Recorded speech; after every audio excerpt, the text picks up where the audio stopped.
एक मैनेजर अपनी हाल ही में मर चुकी कर्मचारी महिला के अपार्टमेंट में घुसकर पैसे ढूंढ रहा था। तभी अचानक बाथरूम से एक छोटी लड़की बाहर आई, जिसे देखकर जय चौंक गया। लड़की धीरे धीरे उसके पास आई, लेकिन उसने जय को पूरी तरह अनदेखा कर दिया और टेबल के नीचे घुसकर सड़ा हुआ ब्रेड खाने लगी। लड़की को सड़े हुए ब्रेड की परवाह नहीं थी। जय यह देखकर हैरान था कि लड़की ने उसे अनदेखा क्यों किया। उसने हिम्मत जुटाकर लड़की से बात करने की बहुत कोशिश की, लेकिन लड़की ने कोई प्रतिक्रिया नहीं दी। तभी उसे एहसास हुआ कि लड़की न केवल बहरी और गूंगी थी, बल्कि पूरी तरह अंधी भी थी। लड़की को देखकर जय समझ गया कि यह उसकी हाल ही में मर चुकी कर्मचारी की बेटी थी। लड़की की मां ने जय से कुछ पैसे उधार लिए थे, इसलिए जय अपने पैसे वापस लेने के लिए महिला के अपार्टमेंट में घुसा था, यह सोचकर कि घर में पैसे पड़े होंगे। लेकिन घर में छोटी लड़की के अलावा कुछ नहीं था। जय ने उसकी मां की वस्तुओं में से लड़की के पिता का संपर्क ढूंढा और बालकनी में जाकर नंबर डायल किया। फोन पर बात करने वाले लड़की के पिता को कोई फर्क नहीं पड़ रहा था कि उसकी बेटी किस हालत में रह रही थी। उसने गुस्से में बिना हिचके फोन काट दिया। जय को समझ नहीं आ रहा था कि अब वह क्या करे। वह बालकनी में बैठकर सिगरेट पीने लगा और खुद को शांत करने की कोशिश करने लगा। तभी अचानक सिगरेट की गंध ने लड़की का ध्यान खींच लिया। वह जानी पहचानी गंध को सूंघकर टेबल के नीचे से बाहर आई। उसे लगा कि उसकी मां लौट आई है। वह धीरे धीरे गंध की ओर बढ़ी और बार बार फर्श पर हाथ से थपकी मारने लगी, जो उसकी और उसकी मां के बीच की एक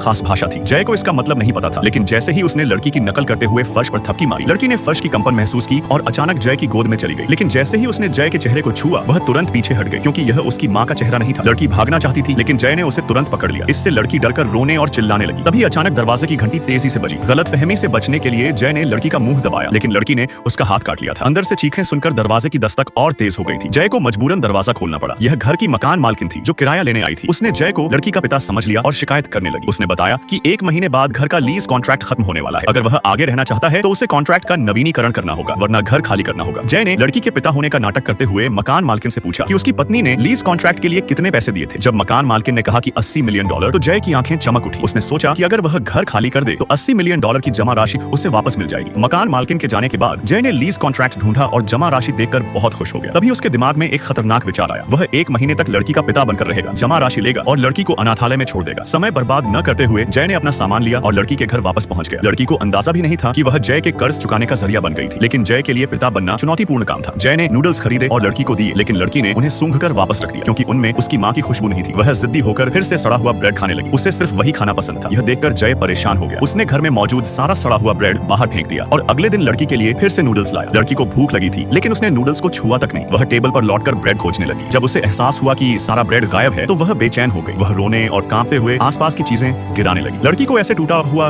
देखकर जय घबरा गया। उसने फिर से नूडल्स दिए, लेकिन लड़की ने उन्हें गिरा दिया था। वह कुछ सुन या देख नहीं सकती थी। इसके बाद वह टेबल के नीचे सिकुड़कर रोने लगी। जय को उसका डर साफ दिखाई दे रहा था। जय का गुस्सा धीरे धीरे दया में बदलने लगा। अंत में जय ने ताजी ब्रेड खरीदी और लड़की को दी। इस बार ताजी ब्रेड की महक थी। लड़की ने रोना बंद कर दिया और ब्रेड को हाथ में लेते ही उसके चेहरे पर मुस्कान आ गई। लड़की को एहसास होने लगा कि यह अजनबी इंसान पूरी तरह बुरा नहीं है, इसलिए पहली बार उसने खुद जय की ओर पहला कदम बढ़ाया।